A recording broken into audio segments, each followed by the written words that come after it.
Today's episode is brought to you by Morrissey & Co. Morrissey & Co has been trusted by Australian cattle producers for livestock handling solutions since 1910. For generations, the family-owned business has stood for craftsmanship, quality and reliability because life on the land demands the tools that endure. Every piece of equipment is built tough, designed to make your work safer and more efficient. Crafted for today, enduring for tomorrow. Want to know more? Head on over to www.morrisseyco.com.au or call 07 4668 5317. Now, let's get back to the episode.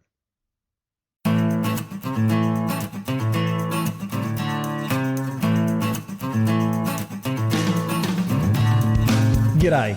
Welcome to the AgriCoach podcast. For families on the land who want to grow their family's wealth and prosperity across the generations. I'm your host, Ben Law, and I'm the financial bloke.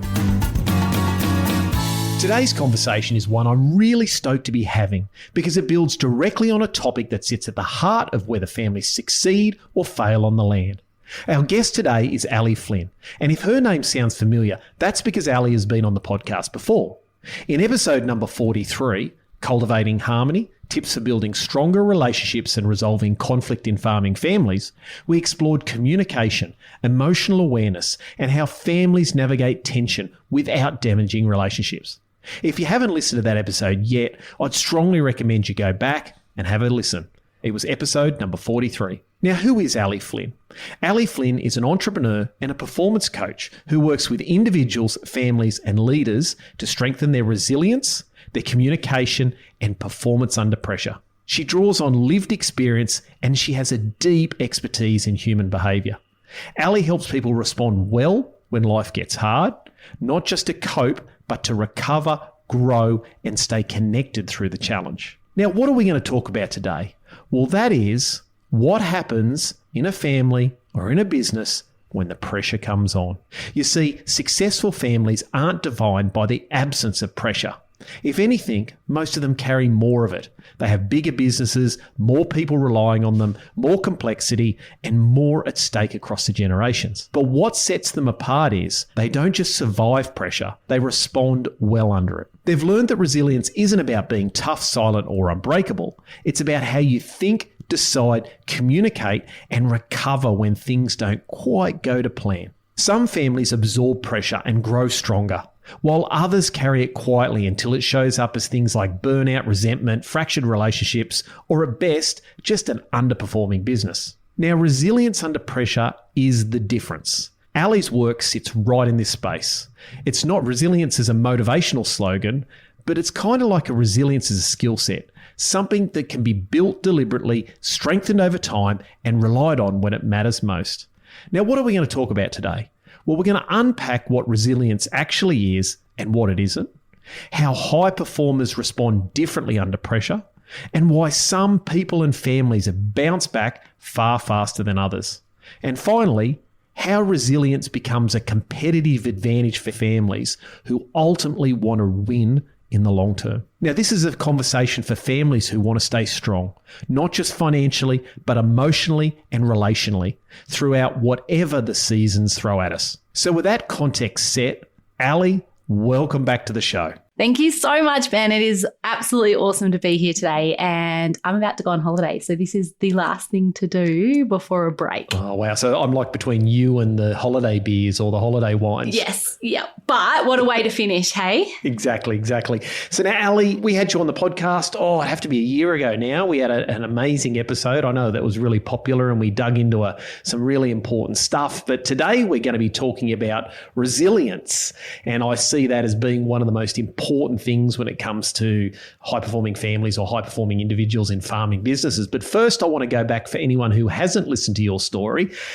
Who are you, Ali? Where did you come from? And how the hell did you get into this space of working in performance, resilience, and human behaviour? Oh, it's always such a big question when people ask that. I kind of sometimes think, where do you start? Probably at the beginning, particularly when we're talking about high performance, human behaviour, and resilience. It definitely came from my childhood. So I grew up in a really privileged home. I played lots of sport. I went to private schools. I lived in multiple different houses overseas, at the beach. Like, I I did nippers and surfed and I lived in the country and I had horses, and on the outside I had this most beautiful, privileged life. But what people didn't know was behind the closed door, behind my four walls in my home, it was actually very different to that. So I grew up in domestic violence. I was sexually assaulted for many years throughout my childhood. There were nights that I slept on the streets. I did a lot of running away from home, and I developed at a really young age what we now know is called dissociation. So when things got overwhelming or got too much, I had this incredible survival skill of being able to switch off. It's highly intelligent. We now know. We used to not understand it very well, but it meant that I could function and show up in the world no matter what was happening around me. So it gave me the ability to look on the outside like everything is okay, even though perhaps internally or in my own home, things were not great at all. That was one thing that definitely came out of my childhood, which we'll talk about later today. But the second thing was I got very interested in human behavior. I wanted to understand why people did what they did, good and bad. Yeah, why would someone go and help people versus why would someone go and harm people? And that just grew inside me more and more over the years. I went and studied psychology, a postgrad in emotionally focused therapy. I started working as a clinical therapist out far west of New South Wales. So a lot of your listeners will know that area, Dubbo, Burke, Buwarrina. And then had 3 little kids and stepped away from the work for a little while. 3 kids under 3.5. I don't know if you would say that is awesome or not awesome. That's a big job. But in the end, we were really lucky because when my little one was about 9 months old, I ended up having a stroke. I was 32, I think, at the time, and I ended up losing my vision in both eyes in the top quadrants and my short-term memory. I spent months in hospital. At that time, my baby was on the boob. I had 3 kids under 4. It was pretty traumatic for our whole family. And when I came home, I didn't know if I'd cooked dinner. I didn't know that I had kids inside my house. I didn't know if I'd put undies on that morning. Like I'd lost my short-term memory to be able to understand what was happening in my everyday. Like I knew I had 3 kids. I knew I had a husband. I knew where I grew up and what my childhood was, but I didn't know the conversation we just had, or if my child was upstairs or downstairs, or if I put the pasta on, I would just walk away from the stove, and the potential that could burn the house down or be an issue was really high. So that was a big chapter of our life. It took years to recover. The word that comes up is grind, like step by step, moment by moment, hour by hour, minute by minute, getting through for those couple of years. And during that time, my daughter also developed a kidney disease. So we've had 14 years of her having a chronic illness. How that's shown up in our world has been, she has been sick on and off every year. She has only had 2 full school years and she's going into year 11 next year. And in year 9, she missed 10 months straight because she was on a chemo. So, it's been pretty challenging. It's been relentless. I call it the Bondi buses. When one leaves the station, the next one's showing up. And, when we come in to talk about the word resilience or about human behavior, it's been something I've really had to live my whole life. How do you get back up when the chips are down? How do you still function in a world when there feels like there's chaos happening around you? How do you manage relationships? When I think about potentially who's listening to this, they would juggle with that every day, like going out on the farm against the elements, the uncertainty, even as simple as machinery breaking down that day or an animal being hurt versus droughts or plagues or the weather not being right for crops, but then having to come home and there being no separation between what they were just doing in the paddock and the relationships that they have in the house. So they have to be on all the time. When I think about farmers, I think it's similar. I had to be on all the time. Just when I started recovering from one thing, there was something else tapping me on the shoulder or standing at my door ready for attention. And I could go on. Like, they're just a few things, but there are so many more. They're kind of the high level ones. But my other daughter lost her hearing. My mum got dementia. I was a sole carer. I run 3 businesses. The list goes on. But I guess everyone listening probably gets an idea that it's been this roller coaster of a ride so far. But you also now going through all that to really shine an optimistic light on this is you are running 3 businesses. So you are still highly effective, even though you've been dealing with all of these challenges. Yeah, and I think it comes down to a lot of things, but one of them is, what does success look like for you? What makes you thrive? What helps you in times that are really challenging? So work has definitely been something I turn to in my darkest moments, because I have a little achiever in me, if you haven't noticed, that likes to do tasks. You ran triathlons too, didn't you? Yeah. Yeah.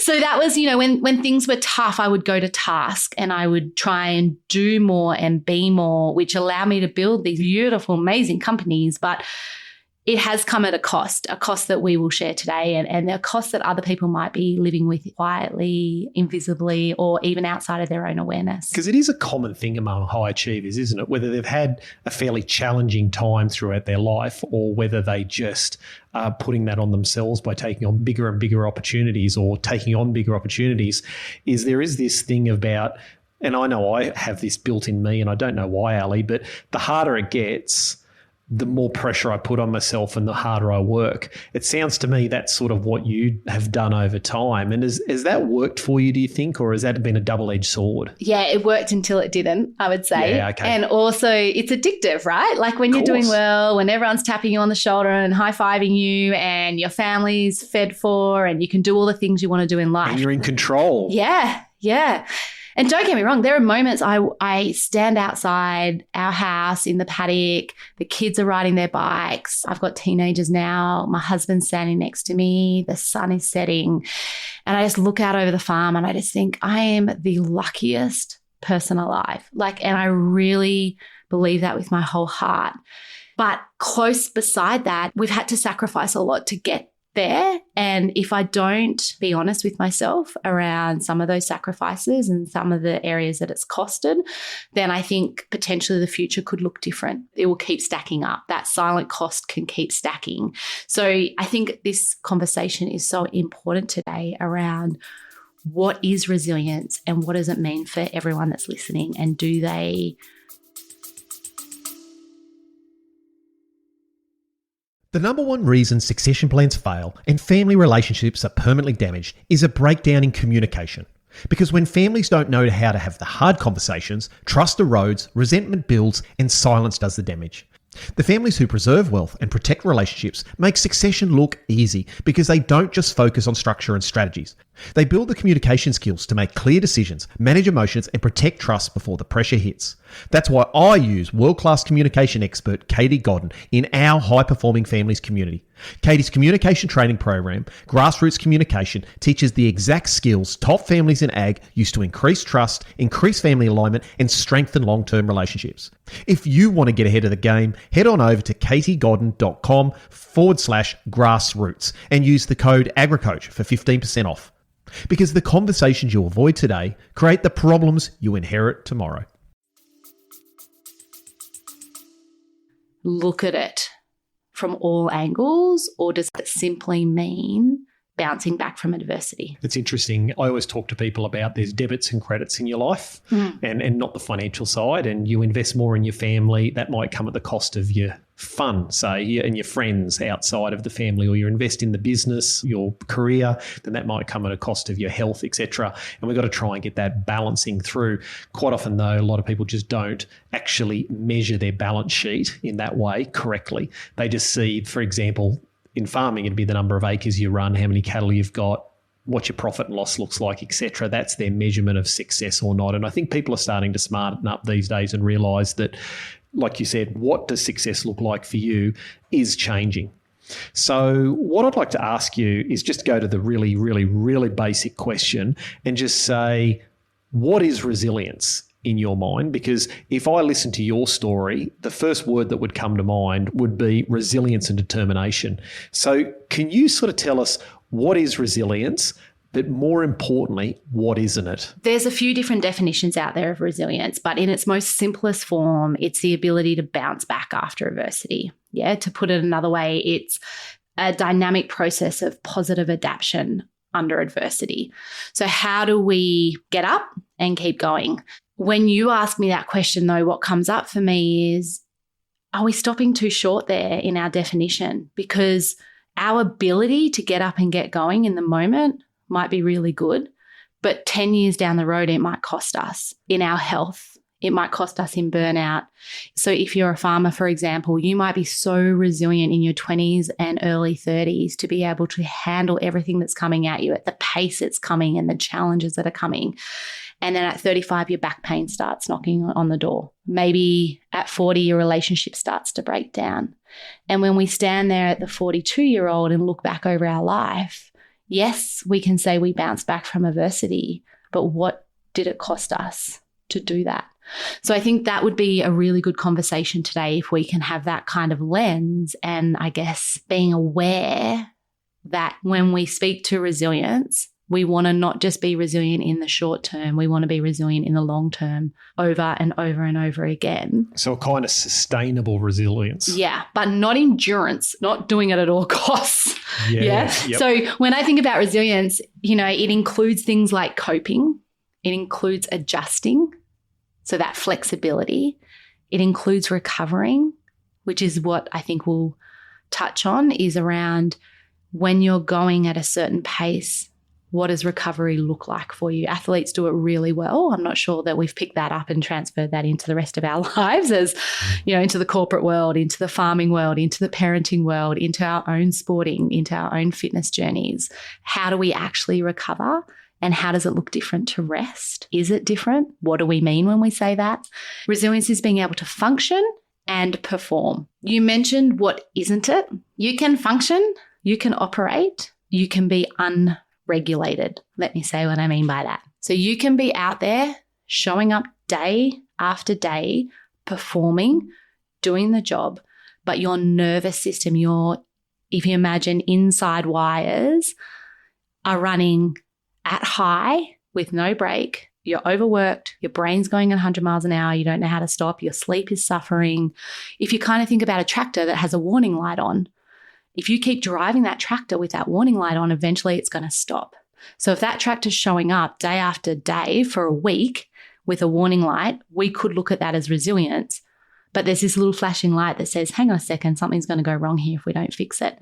When often don't see those little flashing lights with ourselves when it's to do with our internal world. It's interesting, Ali. I think about that in most of the people that I see that are motivated, successful, is you talk to them about, well, how's this going to impact your health in 1, 2, 3, 4, 5 years?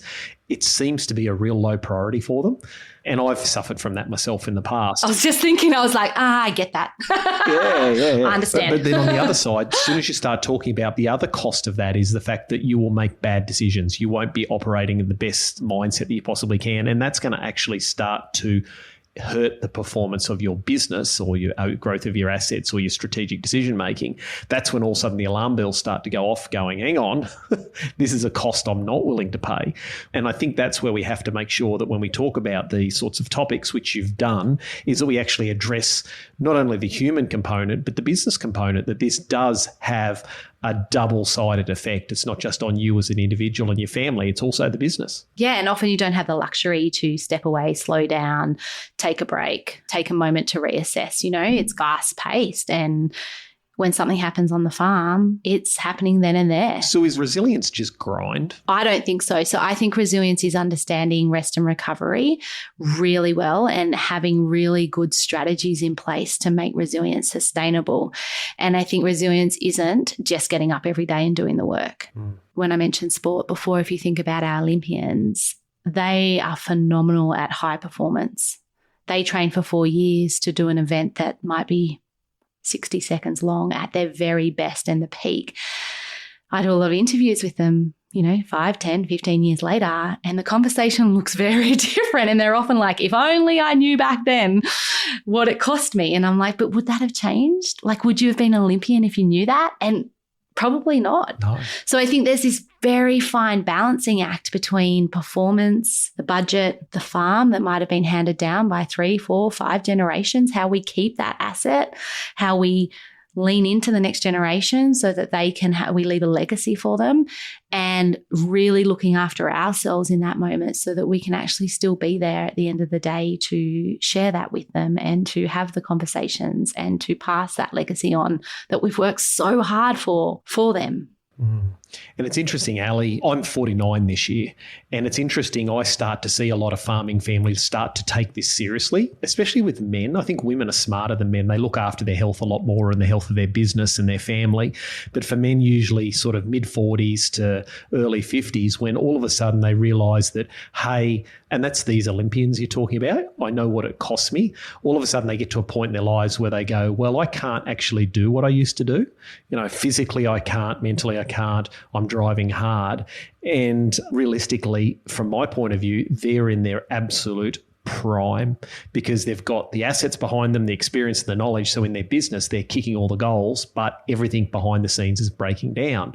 And so this idea of, well, how do I get back to my peak performance, recognizing that you can't do what you used to do when you were 30 or 35 or 40 even, is a big change for people. Do you see that in a lot of business owners, like getting to that point and then going, all of a sudden, how do I actually build my resilience so I can keep going at a, let's say, a high level? Yeah, especially when the pain point gets high enough, when they actually do see the things breaking down, whether it's their bodies or the relationships often are the things that start to go.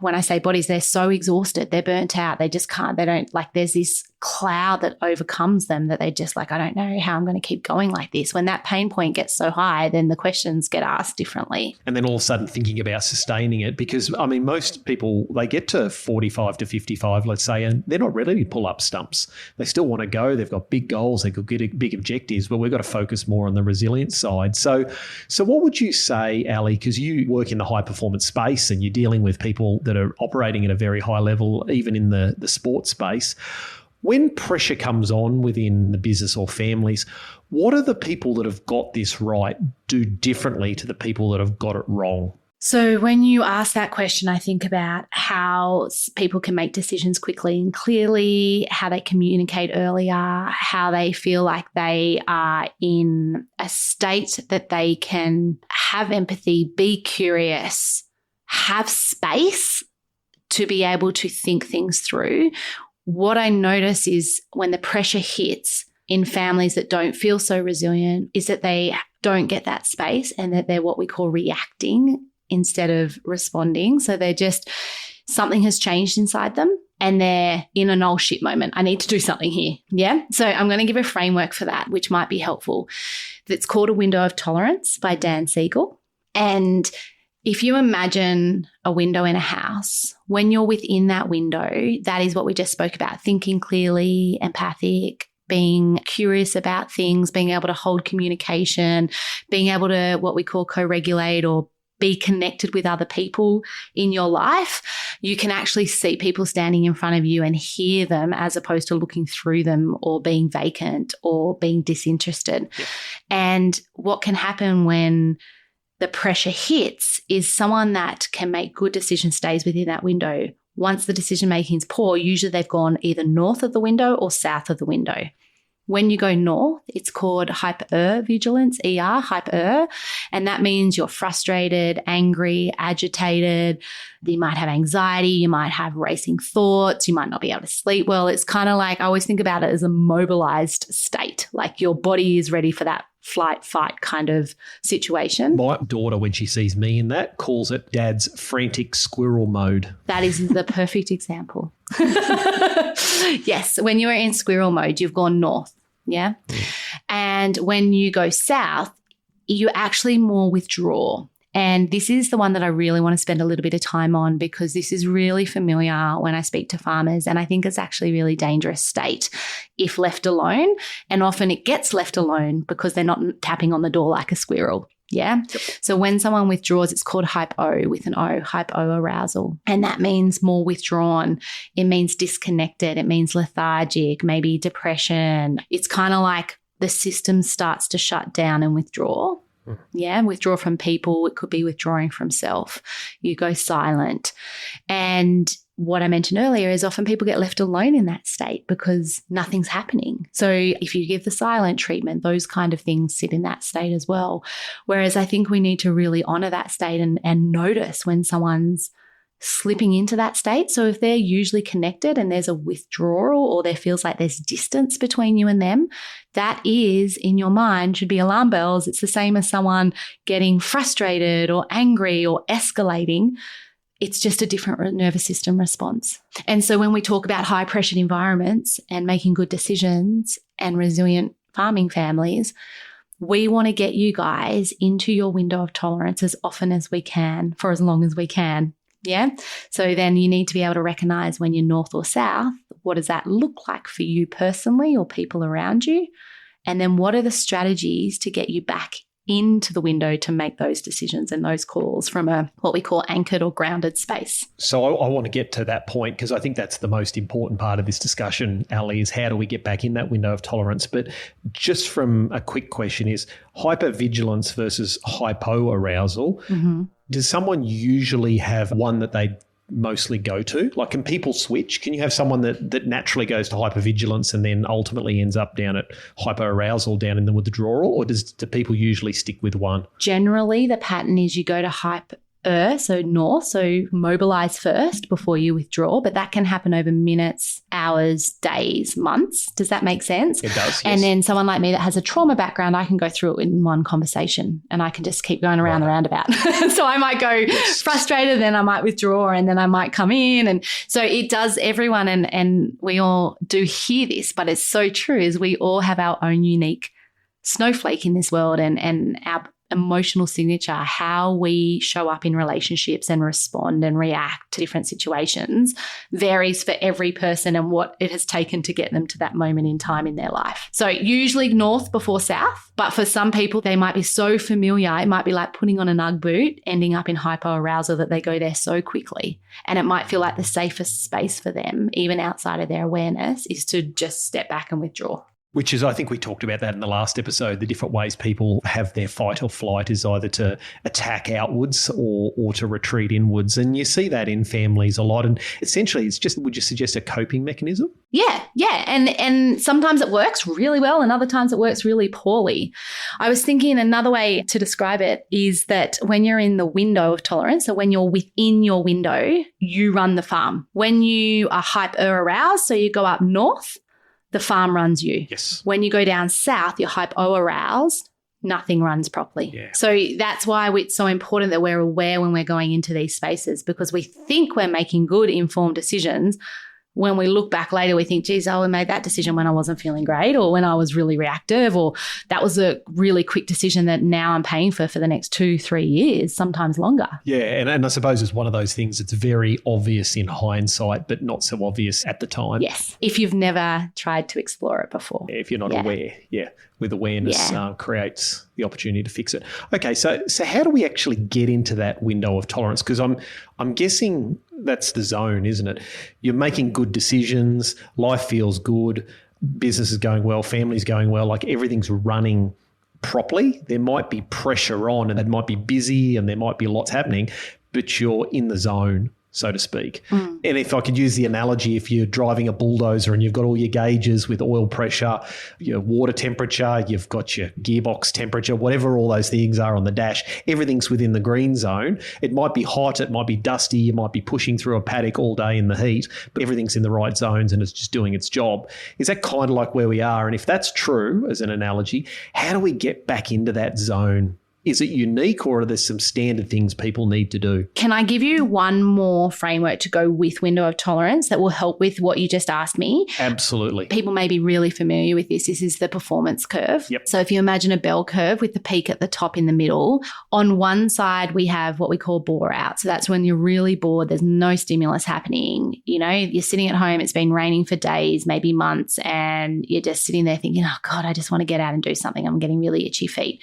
And then at the other extreme, at the other end, is burnout. You're lethargic, you can't get up. Sometimes, and people don't realize this, those symptoms can look the same. They can be similar states. Bore out and burnout can be similar, but the part that's really relevant to what you just asked is the middle ground. So what we know through the research is that when you're in cruise mode, when things are simple, when you're doing tasks that you can do almost with your eyes closed, life's great, things are easy, but that's not when we're at our happiest. It's actually when you move into the next phase, which is when we're in a challenge phase. So when things are tough enough that we have to apply what we know a little bit more, we might not know it all. We have to ask someone else, or we might have to learn something new, or maybe we need to stretch out the time frame, the deadline that we had for that. And now that impacts 7 other things and all these balls are in the air, and it's stressful, but at a rate that we can still perform. That is where we know people are often thriving, but there's this space that sits between challenge and burnout, and it's called strain. And that's a dangerous zone. If you are in strain for too long, you are tracking to burnout. So when we think about the window of tolerance, having a bit of agitation, a bit of anxiety, when you start to have a few little, you can get butterflies in your tummy or your shoulders are starting to lift, that might be getting you into peak performance state. It might be a great thing, and you might have a few challenging things happening around you, and then you might get pushed into the strain. There might be 3 more things that happen that day that pile up. We need to get you out of strain back into challenge or comfort, because if you stay in strain, that's when you burn out. That's when resilience gets really tough. That's when backing up and bouncing back from adversity gets really hard. So when you're thinking about the window of tolerance, I just thought it might be helpful to be thinking about that performance curve as well, because we need enough stress and enough excitement and enough challenge for us to strive as humans. It's when it's out of whack for too long that it becomes problematic, either side of the curve. So if the taco goes right to the top end of the stage at some stage, that's okay. Mm-hmm. But if it stays there, that's when we're going to have a problem. And so then you come back to, well, how do we bring ourselves back? And then we come back to the window of tolerance, yeah? So I just think those 2 frameworks can be really helpful when you're talking about performance and people. I fall back on those 2 scaffoldings all the time. So your question was, how do we get back into the window of tolerance? So first and foremost, you need to know, is this just challenging? And is this really good? Or am I going to be struggling if I stay here for too long? And that's awareness. So how do you even know that? And same as when your nervous system starts to react. So if you start to get agitated, frustrated, angry, if you start to get racing thoughts versus if you start to withdraw, how do you even know that's happening? So the very first step with anything like this is understanding you and having awareness about that state shift. What does it look like? How does it show up in your body? What does it feel like in your body? Do your shoulders lift? Does your jaw clench? Do you fidget with your fingers? Do you put a piece of grass in your mouth? What does it look like for you if you were to describe how it feels in your body when you're in that state? And what would someone else say it looks like if they had a camera on you? What would they see externally that you do? So maybe you pace, maybe your head bows down, maybe you physically take a step back, maybe you go to the yards. Maybe that's your sign that something's going on. So I think having that awareness is so critical, because if we're not aware of it in the first place, we can't do anything about it. So that's your body. And then you also need to think about what the narrative is happening inside your head. So what are you actually saying to yourself about this situation right now? So if you were to write out the words in your head, is it saying, I can't do this anymore, or I feel so stressed, or this is awesome and really hard? It could be anything, but if you can start to listen into those words, that will also help you with your awareness. So then what's next, Ali? So we're aware of what it is. We go, okay, we're outside our window of tolerance. Our resilience is starting to be eaten away. What's next? Strategies. So what tools do you have in your toolkit that will help you get back into your window? I can share some of them today, but just when you're thinking about your tools, it might be helpful to think about your tools in regard to what tools do you have for your mind? So mindset psychology tools. What tools do you have for your body? What tools do you have for your nervous system? Because they can be different strategies for each. Some overlap. Do you need to also have some for your family or relationships? Because obviously when you go through this stage, is there some strategies that need to happen to be able to go to your family and your closest loved ones and say, hey guys, I'm in frantic squirrel mode, for the lack of a better term. I'm outside my window of tolerance. Hey guys, I just need to let you know that I'm aware of that and here's what I'm going to be doing. You could either put that under mindset or under nervous systems. Okay. Maybe around nervous system that you need to have someone else be there for you. You might either need a body double to come and do it with you to help calm your system. You might need to debrief with someone about what's going on to calm your system to get you back in that window. You might need to ask someone for advice so that you can be like, all right, I needed to know more information about this. Now I know I can make an informed decision. So that might be one avenue, or it might be mindset in that having a think about, well, what do I need? What's the insight here around what I need for myself that I can set myself up for success and help in this scenario? So would it be helpful to go through a couple of the strategies in each? Yeah, absolutely. No, totally. I think this is what people need, because I usually think when I'm like this is I come up usually with a blank. I go, I just don't know what I've got to do. So, yeah, share away, Ali. I'd love to hear them. And if you're out there and you come up with a blank too, you're so not alone. That's really normal unless you've spent time thinking about and potentially even writing out what they are. And the way I think about this is if we don't think about what we want for lunch and we have no idea, then we go to the fridge and sometimes we have to really think about it in that moment, or maybe it's not even there because we didn't buy it from the shops because we haven't planned.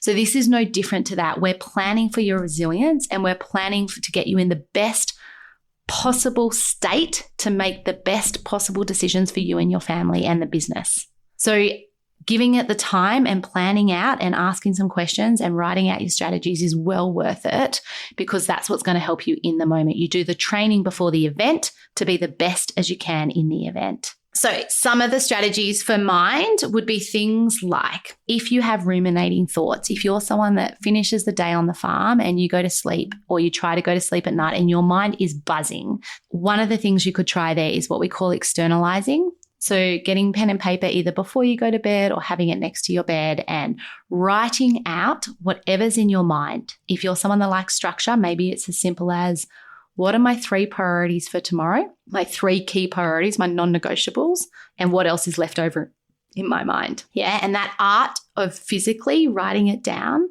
lets your brain know that it's okay. It doesn't have to hold it all.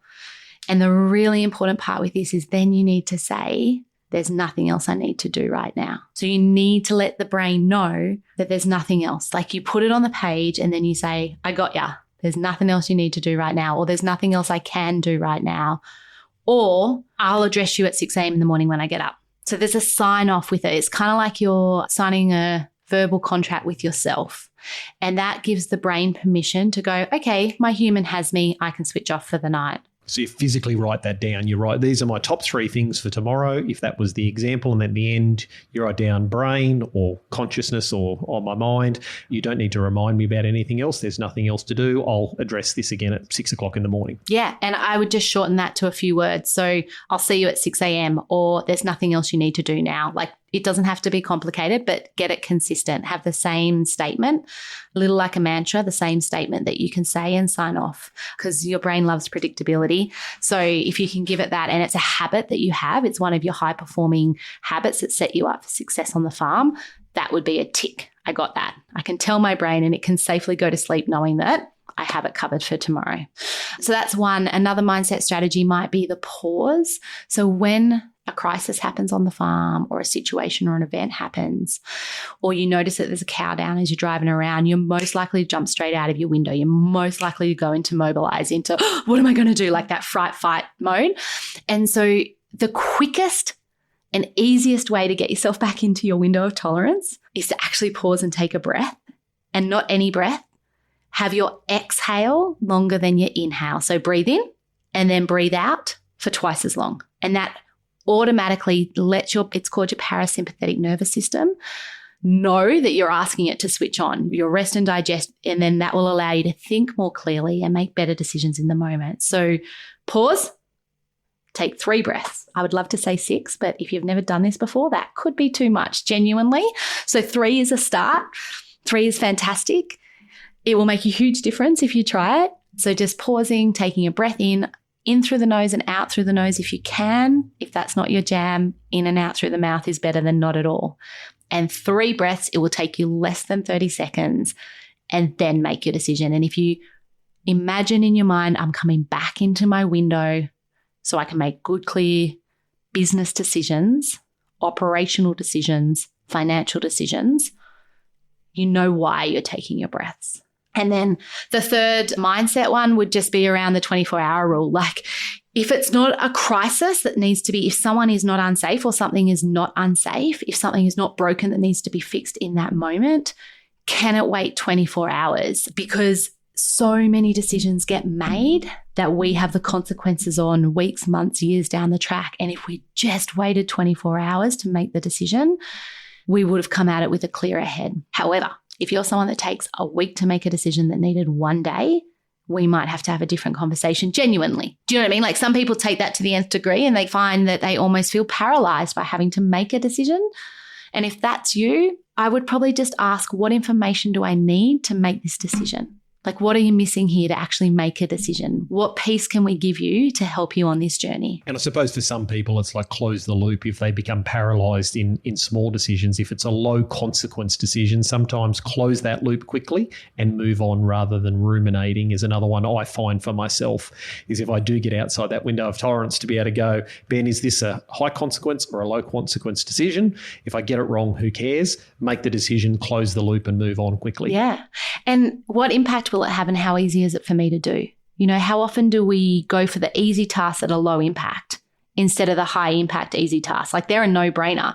And high impact, hard to do just means we need to give it a bit more time, thought, or ask someone for help. Awesome. So that's the mindset. Next was the body. With your body, we talked about awareness first. So being aware what happens for you. And then what are the strategies that you can use? So let's use frustration or anger as an example. I don't know about anyone else, but that's probably my most unresourceful emotion on the farm when I'm out there, is frustration and anger. I make very poor decisions from a frustrated or angry place. What I need personally when that happens is something physical. So wringing a tea towel or going for a run or fixing a fence first, or, you know, like doing something that gives my nervous system a chance to regulate and come back into that window of tolerance so I can make a good decision. If you are catching yourself as really frustrated, instead of just trying to think your way out of it, think about, what can I do for my body right now to help it get back in the window? What physically can I do? Some people have like little bands on their wrists that they can flick. Like if you have daughters, you might have hair bands that you can flick, or a rubber band, something like that, something physical that you can do that helps be like, okay, yes, I'm frustrated. Yes, I'm angry. I'm outside of my window. I'm going to be able to have a chance to reflect on that later and find out why I was outside of my window, but what can I do right now to get me back in? If you need to get back in quickly, if you have time, if you have the luxury of time, I'd actually ask, what just happened for me? What was it about this situation that I just felt my nervous system or frustration levels shoot through the roof? Was it that I felt like I wasn't heard? Was it that something broke and I don't know how I'm going to pay for it? Was it that I've got to go home and have this conversation and someone's going to think that I'm stupid or that I'm not good enough or that I've let the family down? Like, what was that actual thing that sent you out of your window? And then have an honest conversation with yourself about that thing. Put that as the headline and say, okay, I'm worried about what my family's going to say to me when I go home and tell them that, like, I bought these new cows on and they told me not to get them and I got them and now it's putting a disease through the herd. Like, people are going to think that I'm whatever the words are that come to you. If you just let your brain race on that, it could go anywhere. Like, anywhere, and it's got no containment. So if your concern is how my family's going to react, then put that as the headline and say, what am I actually worried about with the family? What are the facts and evidence that I have that that's going to be true and always true? Is there any evidence that perhaps maybe I've got black and white thinking here and that it's not always true, that's only sometimes, or actually, no, that's never happened. That's just me thinking that's going to happen. And what would I like to do instead? I know I've done that, Ali, is I've written down what I'm fearful of or triggered by or angry about or whatever, and then tried to work out the consequence and gone, well, is this actually true, what my mind is thinking in the background? Because, you know, that negative chatter, and 9 times out of 10, it's not true. And by being able to name the dysfunction and say, hey, I'm worried, like you use that example, that everyone's going to think I'm stupid, you go, well, is really people going to think I'm stupid? Well, most people are too busy worried about themselves to worry about me, and that's not true. And have that, am I always stupid? Like, am I unconditionally stupid? Is every decision I've ever made been stupid? Like, having that conversation.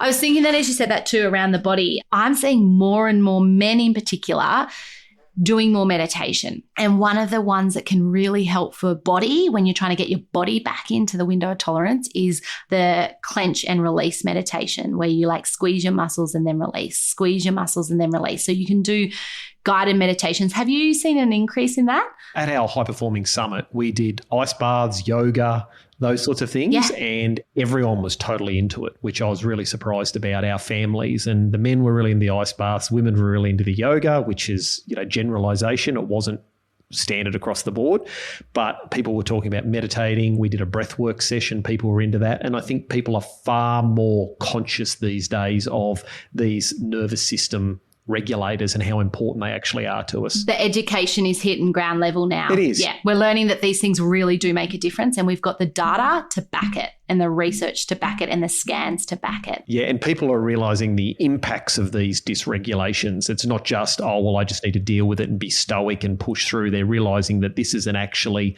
a problem I need to deal with if I want to get back to that high performance state. And if they love the ice baths, you can just put the back of your palm in ice for 2 minutes. So you don't, like in icy water, you don't actually, or have an icy cold shower for 2 minutes. You don't have to submerge yourself in the ice bath for it to have an impact on your nervous system. So that can be a really good, quick, easy grab for a body strategy to get you back in your window. So physical exercise is a really good one. People go for a run, lift some heavy weights, but there's also the mindset stuff like the meditation, the breath work, the ice bars, the yoga, all those sorts of things can help. Let's get into the nervous system. I'll try and group this a little bit more closely together. So the things that I think about with nervous system, there's lots out there, but the two that come to mind is rest for your nervous system. But we see so often that people have the mindset and the body rest, like they do all the things to try and rest their mind. They do all the things to try and rest their body. But rest never feels like it's replenishing. And sometimes the missing piece in that is actually the nervous system rest. Maybe your nervous system doesn't feel safe yet to rest. Maybe it's still in that hyper or hypoarousal and not in its windows of tolerance when you're trying to rest. If you're outside of your window of tolerance, rest won't feel like it's nourishing. So an example of that will be if you've had droughts, and then you've had a plague, like a locust plague, and then you've had fires, and then you've had maybe a death in the family, and it's just piling up. Your nervous system has not had an opportunity to feel safe. It's trying to predict that, well, you've got to be on edge. You got to look for danger. You can't afford to rest. You can't afford to stop. Like, what's going to happen if you actually stop? And so you're trying to do all these other strategies that you've learned previously in your life around rest and recovery, and they just don't seem to be cutting the mustard. And so when I think about nervous system rest, the first thing is, does my nervous system feel safe enough to rest? Am I in my window of tolerance? And if not, what are some things I can do to help get back there? And then secondly, what is the rest that I need right now? So there are 10 types of rest. I'm not going to go through them all. I'll just give some examples. Physical rest like naps and nutrition, breath work, walking. Emotional rest, things like setting boundaries for yourself, having good recovery tools emotionally, writing journals, or what we spoke about earlier, putting down what concerns you throughout the day or what your 3 priorities are for the next day. That's a style of journaling. There might be cognitive rest, which is really relevant for farmers. Non-thinking activities, things like it might be cooking for you or driving and zoning out. But when does your cognitive rest kick in? A sensory rest. I mean, anyone that's listening that's neurodivergent will probably know this like the back of their hand. Even for our neurotypical crew, it's like just soothing scents or weighted blankets. We just bought 3 weighted blankets for our kids, and they've been a game changer for their nervous system. Bars, things like that can be sensory. Playful rest, when do you have fun? Creative rest, things like that. There's 10 different sorts. My favorite is altruistic rest. So when are you volunteering or showing acts of kindness or giving back? That's a form of rest. So just when we think about nervous system, we need to be safe. We need to work out the type of rest that we need. And then we need to check in, is it actually recovering? Is it working in the recovery space? Am I getting what I need? You spoke about energy accounting before.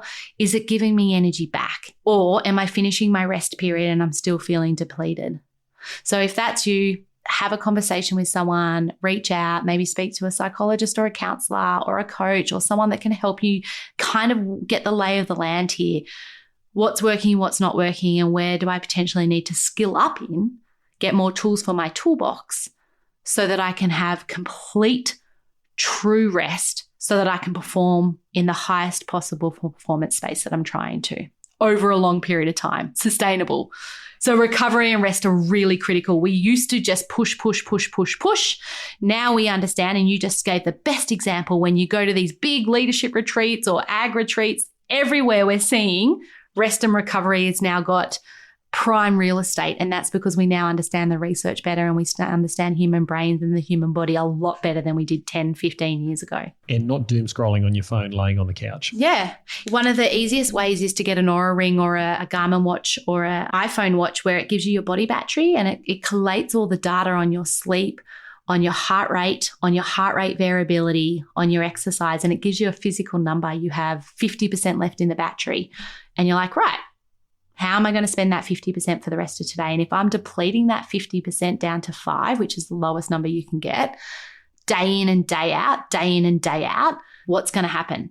If you have machinery on the farm and you're driving it into the ground day in and day out without getting it serviced, what's going to happen? Humans are no different. And without your human capital within the business, you're not going to succeed. No, you might, but your relationships will have broken down, or you will break down yourself. It costs you. It costs you in many ways. So just having a think about that invisible cost over time and being really aware of that. And the only other thing I thought was around pressure when you said that is that pressure is really good at lying to us about urgency. So just remember that if you're feeling pressure, there will naturally be an increase in sense of urgency that may only be perceived. That's a really important point. I'd never really thought about it that way. So in other words, if there is pressure, you start to think everything's urgent rather than allocating an urgency that's appropriate. Yeah. Awesome. Well, look, Ali, that's been amazing. I've got 3 pages of notes there. So is there anything else you think we need to add in here about resilience? Yes. One thing. Yeah, one thing. Go for it. My one thing is always 10. We didn't get to talk about family, and there was a reason I left off communication because we spoke so much about that in the last podcast. So communication is absolutely key. I'm not going to go there, but I am going to go into family. You're doing this for your family. How are you highlighting them in your world on your priority list? If this is for your family, are they getting a front seat in the car, or are they in the back seat, or are they even in the boot, or are they standing on the road just watching you drive by? And so having these tiny little non-negotiable rituals that separate the farm work from the time that you spend that you're present with your family. It doesn't have to be hours. With our kids, we get them to do up a list. What is their favorite, most rewarding activity that they do with us? And we focus on getting high impact, easy to do tasks that fill the love bucket and fill the connection bucket and fill the value bucket quickly. But we've done the research and we've had the conversations and we've done the time to set ourselves up so that when we want to, I could tell you right now, 5 things each of my family members that I can do with them tomorrow to make them feel loved, needed, valued. So I don't have to be thinking about it when I get home when I'm super tired or not even knowing what they are. So getting really clear, if you're doing this for your family, are they a priority? And if I look at your diary or I follow you around with the camera, am I going to agree that they're a priority? And if not, what are you going to do about it? And if you really struggle between work and home, take 2 minutes in the car before you walk in. Take 2 minutes to yourself. And then when you walk in, even to spend the first 15 minutes being others focused and really giving that value back. Or maybe it's at bedtime, you just say, I'm going to read a book to each of my kids. Or have a cup of tea with my wife on the deck and I'm not going to talk about the day. Or maybe you do because she's interested. Whatever it is, carving the time out for the people that matter most in your life and not let the things that you're doing for those people take a priority over those people every time. Sometimes they need to, but not every day, every minute, every hour. Fantastic. I'm glad you saved up that for the end, Ali. I think that was an amazing gold nugget to wrap this up on. I couldn't concur more. I heard someone say once that most people say that family is the most important thing, but then act like the farm is the only thing worth saving. And I think that's a really good way of highlighting that if your family is important and that's what you want to focus on, is find those ways to show your love and care and spend quality time with them in advance and then actually do it, allocate the time, because it doesn't take a lot. As well as the farm, because the farm is important. That's how you are showing your love, but it's not the whole picture. Balance. Yeah. Ali, where can people find more about you? You've got the podcast. That's how I've met you originally. Tell us about the podcast, where people could find you before we wrap up. Challenges That Change Us is the name of the podcast, and it's on all the platforms. We talk to people around challenges they've faced and how they've navigated them. Everything from childhood traumas, grief, right through to sinking a boat in the Sydney Harbour when you're not meant to be there. So, there's funny stories and there's really heavy stories, but it's really about pulling back the curtain on human experience and life so that we are not so isolated and alone. I think particularly on farms, we often are working alone or we have hours at a time by ourselves. It's very easy to forget that everyone has a story and that we actually have really shared feelings. How we show them looks different, as we spoke about. Some people, it's written all over their face and their actions, and others are completely withdrawn, but we all have a common feeling of sadness and a common feeling of anger and a common feeling of shame and a common feeling of joy. So, it is important that we know that we're not the only ones out there trudging at times. I appreciate that. And where can people find you other than the podcast, Ali? Because you've got your businesses. Yes. So Try Altitude Performance, TRI, Altitude, ALTITUDE, Try Altitude Performance. That's where all the leadership coaching, keynotes, workshops. I do a lot of facilitation on communication, performance, people, and the other businesses are local, so they're fitness. So really Try Altitude Performance and the podcast. Or just reach out to me on LinkedIn, Ali Flynn. Would love to hear from you. Send me a message anytime. Appreciate it. Always love these conversations. That was incredibly invaluable. And yeah, look forward to the next time, Ali. Hopefully we make it a shorter gap between podcasts next time. Thank you so much, Ben. And thank you for all the work that you do. You are absolutely in the ears of the people that need to hear it the most out there on the farms. And I hear it so consistently when I go to coffee shops and I see people that have come in off the farm and they're always talking about podcasts. And I've heard such good things about yours. So thank you for doing the work that you do. It really matters. And yeah, thank you for having me on and sharing this space. Thank you, Ali. Well, as normal, Ali smashed that one out of the park. Couple of things I want you to take away from today is the first one is to go back and remind you of the window of tolerance. I think that's a great concept or a framework when you get into hypervigilance or into hypoarousal, below or above that window of tolerance. That's when things start to go pear-shaped, and you need to really be aware of when you get outside of that window of tolerance and the impact that it's having on your health, your family and relationships, but also your ability to make good quality decisions and bounce back when things are not going so well. And I think that if I was going to give someone some advice who was listening, I'd say go back and look at those three areas: your mind, your body, and your nervous system. And what tools are you going to use to actually bounce you back into that window of tolerance to get you back in that more of a peak performance state? Now, that's it for today. If this episode hit home, we'd love it if you'd share it with another farming family who needs to hear it. And if you want to know more about AgriCoach, visit agricoach.com.au. And until next time, I'm Ben Law, I'm the financial bloke, and remember, it's more important who you are than what you've got. I'll see you next time.